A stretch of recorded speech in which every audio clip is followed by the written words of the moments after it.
Said she might have to sell the house Dad and she bought together, the house I grew up in. She claimed any legal action would put the house at stake. This was her big emotional blackmail card. I left the house and went to stay with a friend. I spent the next few days in a daze, trying to process the betrayal. I started researching trust law and inheritance rights online.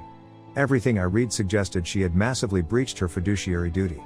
It's now been about 3 weeks since that conversation. The tension is unbearable.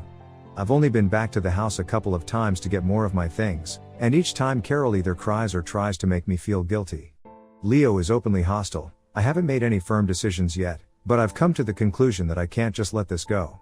This isn't just about the money, it's about the blatant disregard for my father's wishes and for my future. Carol is now alternating between tearful apologies, without actually admitting wrongdoing, and angry accusations. She's been calling relatives, painting me as greedy and ungrateful. Some of them are now calling me, telling me to forgive her and not break up the family over money, especially since I have the scholarship. Leo continues to be a piece of work, telling anyone who'll listen that I'm just jealous he got to pursue his dreams. My mom's main leverage point is the house. She keeps saying if I sue, she'll lose it, and we'll all be homeless, though I wouldn't be living there anyway. I don't know if the house is actually at stake, or if she mismanaged other finances too and the trust money was just one part of a larger problem. Or if she's just saying that to manipulate me. I feel like I'm being backed into a corner. My father wanted to provide for me, and his provision has been squandered on my half-brother with my mother's full complicity. Wibta if I consult a lawyer and sue my mother for my share of the inheritance, even with the possibility that it could lead to her having to sell the family home?